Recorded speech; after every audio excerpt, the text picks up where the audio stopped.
जी doctor Alvira साहिबा, असांखे HIV जे हवाले सां थोड़ी इंफॉर्मेशन ॾिजो त HIV एक्चुअली आहे छा, सिम्पटम्स छा आहिनि हिन जा? ओके, सो जीअं तव्हां ही प्रोग्राम स्टार्ट कयो त तव्हां चयो त माण्हू HIV खां डिॼनि था। HIV बेसिकली हिकिड़ो वायरस आहे ऐं इहो जॾहिं तव्हांजी बॉडी में काफ़ी टाइम ताईं रहंदो आहे, छो जो अक्सर जीअं तव्हां चयो त माण्हू ड्रिज खां टेस्ट कोन कराईंदा आहिनि, त पोइ इहा अॻियां हली ऐं हिकिड़ी मौज़ी बीमारी जंहिंखे असां एड्स चऊं था उन में कन्वर्ट थी वेंदो आहे। इहो बेसिकली तव्हांखे कीअं लॻे थो ऐं हिन जा सिम्टम्स छा आहिनि। सिम्टम्स इन जा अहिड़ा ई आहिनि जीअं आम बुखार ज़ुकाम जा सिम्टम्स हूंदा आहिनि, जंहिंमें तव्हांजे गले में सूर पवंदो आहे, तव्हांखे ज़ुकाम थींदो आहे, तव्हांखे बॉडी में फटीग थींदी आहे, बॉडी में सूर थींदो आहे, मसल्स में सूर थींदो आहे ऐं इहो हिक ॿिए खे लॻी सघे थो हिकिड़े माण्हूअ खे ॿिए माण्हूअ मां, छो जो इहो बॉडीली फ्लूइड्स जेके हूंदा आहिनि उन सां ट्रेवल कंदो आहे ॿिए माण्हूअ जी बॉडी में। जीअं असां में ब्लड थी वियो या ॿिया जेके फ्लूइड्स हूंदा आहिनि उन जे थ्रू ही ॿिए माण्हूअ खे लॻंदो आहे। बिल्कुलु ठीकु आहे। अच्छा डॉक्टर साहिबा, मूंखे इहो ॿुधाइजो त जॾहिं ही सिम्टम्स असांखे ज़ाहिर थियनि ऐं अलाह न करे अगरि पॉज़िटिव अचे थो त अॻिते जो लाइ अमल छा हूंदो? सभिनी खां पहिरीं त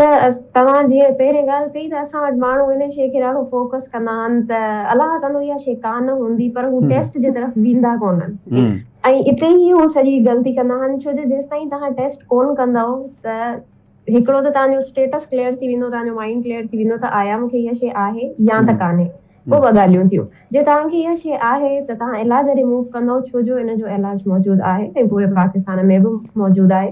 काफ़ी जान ते कोन्हे पर वॾियुनि वॾियुनि जायुनि ते, जीअं कराची आहे, हैदराबाद आहे, सखर आहे, हिते ही इन जो फ्री ऑफ कॉस्ट इन जो इलाज मौजूदु आहे। बाक़ी प्राइवेट हॉस्पिटल्स में त असां वटि हमेशह इन्हनि शयुनि जो इलाज मौजूदु हूंदो आहे, त इन शइ जो इलाज मौजूदु आहे।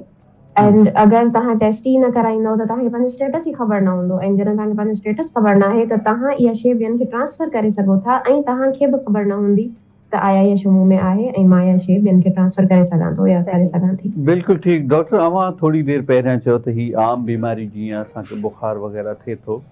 पर जॾहिं त पाण फीवर थींदो आहे पाण डॉक्टर्स वटि वेंदा आहियूं, पेनाडोल खाईंदा आहियूं या जेके प्रिस्क्रिप्शन में दवाऊं लिखियल आहिनि असीं वठंदा आहियूं, असीं ठीकु थी वेंदा आहियूं, पर असांखे कीअं ख़बर पवंदी त इहो बुखार इन वायरस जे करे आहे? उन जो सिर्फ़ हिकिड़ो ई हल आहे त तव्हां पंहिंजी HIV टेस्टिंग करायो, छो जो कॾहिं कॾहिं ईअं थींदो आहे त कुझु माण्हुनि में इहो इलाही ॾिठो वियो आहे as a doctor in hospitals, इन ते इलाही मुंहिंजी इवन रिसर्च हले पई त इलाही सारा माण्हू हूंदा आहिनि जंहिंमें इहा बीमारी सिम्टम्स सां ज़ाहिर थींदी आहे ऐं कंहिंमें इहा वायरस मौजूदु हूंदो आहे पर उन्हनि खे को बि सिम्टम न हूंदो आहे। So the only way is त तव्हां HIV टेस्ट करायो। बिल्कुलु ठीकु। अच्छा, इहा फैलिजी कीअं थी, इन्हनि जा बुनियादी सबब कहिड़ा आहिनि? अच्छा, इहा फैलिजी कीअं थी, सभिनी खां पहिरियों त कुझु मिसकंसेप्शंस आहिनि, उन्हनि जे बारे में ॻाल्हाईंदी हलंदमि त असां वटि हिकिड़ो कॉमन मिथ हलंदो आहे, मिसकंसेप्शन हलंदो आहे त फलाणे खे HIV आहे या एड्स आहे फॉर एग्जाम्पल, ऐं मूं हुन सां हथु मिलायो या मूं हुन सां, जीअं अक्सर माण्हू गले मिलंदा आहिनि, भाकुर पाईंदा आहिनि, या असां हिकिड़ी प्लेट में मानी खाई छॾी या मूं सेम बाथरूम यूज़ करे छॾियो, जीअं अक्सर माण्हुनि जे घरनि में हिकिड़ो वॉशरूम हूंदो आहे, या मूं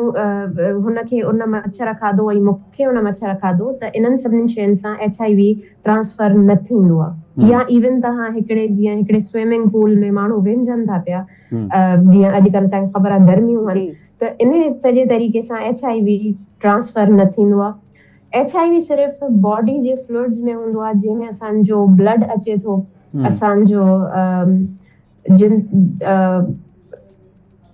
सेमिनल फ्लूइड अचे थो, ब्रेस्ट फीडिंग मिल्क इहो अचे थो, इन्हनि सां इहा शइ ट्रांसफर थिए थी। त इन जो आई वुड से त सेक्सुअल तालुक सां ऐं जेके ॿिया माण्हू जेके सेम सिरिंजिस यूज़ कनि था, असां वटि इलाही मेल प्रैक्टिस आहे जिथे मरीज़ जे साम्हूं नई सुई न खोलींदा आहिनि, उहा ई यूज़ थियल सिरिंजिस वरी उन्हनि खे ॿिए माण्हूअ खे, टे माण्हूअ खे इस्तेमालु कंदा आहिनि, त तव्हांखे कान्हे ख़बर त कहिड़े माण्हूअ खे HIV या हेपेटाइटिस या का ॿी बीमारी बि आहे जेका ॿिए माण्हूअ खे ट्रांसफर थी सघे थी अगरि तव्हां same syringe same needle use कयो था त।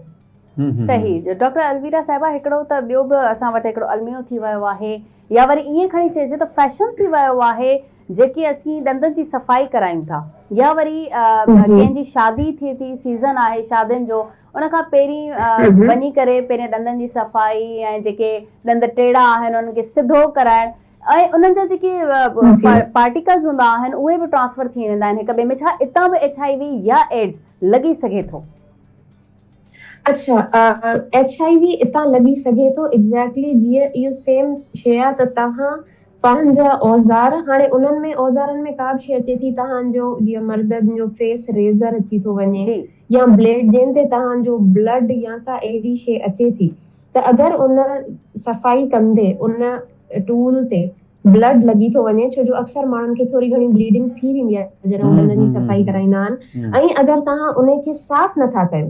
असां वटि प्रॉपर मशीन्स हूंदियूं आहिनि जंहिंमें असां एज़ अ डॉक्टर उहे सभु शयूं साफ़ कंदा आहियूं, बिकॉज़ हर माण्हूअ ते नई शइ तव्हां टूल नथा आणे सघो, सिरिंज तव्हां नहीं इस्तेमालु करे सघो था, छो जो कॉस्ट इफेक्टिव शयूं बि ॾिसणियूं हूंदियूं आहिनि, त इहे त तव्हांखे उन्हनि सभिनी शयुनि खे क्लीन करणो हूंदो आहे, then you have to use it on another patient, ईअं तव्हां डायरेक्ट नथा यूज़ करे सघो। सही, तव्हां पाण एज़ अ डॉक्टर इहा शइ फैलाए छॾींदो। जी डॉक्टर अलवीरा साहिबा, इहो बि ॿुधायो त हर घर में ॿार मौजूदु आहे ऐं बीमारी खां ख़ुदा न ख़्वास्ता, अलाह त सभिनी खे बचाए, पर ख़ुदा न ख़्वास्ता अगरि कंहिं घर में अहिड़ो पेशेंट आहे HIV एड्स या ॿी कंहिं अहिड़ी बीमारीअ जो जेका ख़तरनाक बीमारी हुजे थी, ॿारनि खे कीअं महफ़ूज़ रखी सघूं था? कुझु अहिड़ियूं एहतियाती तदाबीर असांखे ॿुधायो प्लीज़। ॿारनि खे अच्छा, जीअं मूं तव्हांखे चयो त HIV बेसिकली हिकिड़ो वायरस आहे, जॾहिं उहो वायरस तव्हांजी बॉडी में रहे थो तक़रीबन 8 खां 10 साल, त पोइ उहो एड्स जी बीमारीअ में कन्वर्ट थींदो आहे। 8 खां 10 साल पीरियड आहे? जी, ईअं जी, हिकिड़ो पीरियड हूंदो आहे, हिकिड़े माण्हूअ खे HIV थिए थो त सम्झो वायरस उनजे अंदरि आयो आहे। एड्स हिकिड़ी बीमारी आहे, HIV हिकिड़ो वायरस आहे जेको इहा बीमारी करे थो। इहो बि हिकिड़ो मिसकंसेप्शन आहे जंहिंखे अक्सर चवंदा आहियूं त इन फलाणे खे HIV थियो त चवंदासीं फलाणे खे त एड्स जी बीमारी थी वई, उनखे एड्स जी बीमारी अञा न थी आहे, उहा थी सघे थी अगरि हुन इलाज न करायो त। सो ॿारनि में इहा शइ अची सघे थी, ॿारनि खे खपे त उहे, बल्कि माइटनि खे खपे, छो जो ॿार त ॿार हूंदा आहिनि, त पंहिंजूं इस्तेमालु शुदा शयूं या उन माण्हू जिनखे HIV आहे उनजो इस्तेमालु शुदा शयूं ॿारनि खे न ॾिए। अगेन उहे गॾु मानी खाई सघनि था, उहे गॾु सुम्ही सघनि था, जीअं अगरि कंहिंजे मदर खे आहे ऐं ॿार अगरि 2-3 सालनि जो आहे त उहो पंहिंजी मदर सां गॾु सुम्ही सघे थो, अहिड़ो को प्रॉब्लम कोन्हे त सुम्हण सां या इन्हनि शयुनि सां। पर जे हिकिड़ी माउ खे ड्यूरिंग प्रेगनेंसी या चाइल्ड बर्थ HIV आहे त उहा पंहिंजे ॿार खे ट्रांसफर करे सघे थी। अच्छा डॉक्टर अलवीरा, मूंखे इहो ॿुधायो, छा असांजे हिन मुल्क पाकिस्तान में HIV जो मुकम्मल इलाज मौजूदु आहे, या हिकिड़ो ॿियो बि सुवाल आहे, HIV जो मुकम्मल इलाज थींदो आहे या रुगो इनखे कंट्रोल करे सघिजे थो? अच्छा, HIV ट्रीटेबल आहे। सभिनी खां पहिरें इनजी थेरेपी वठी वेंदी आहे जंहिंखे असां चवंदा आहियूं ART, एंटी रेट्रोवायरल थेरेपी। इहो HIV जो क्योर कोन्हे, पर ईअं हे त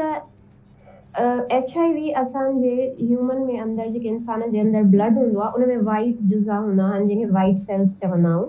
उन में 2-3 शयूं हूंदियूं आहिनि, उन में हिकिड़ी शइ हूंदी आहे CD4, उन खे अटैक कंदो आहे।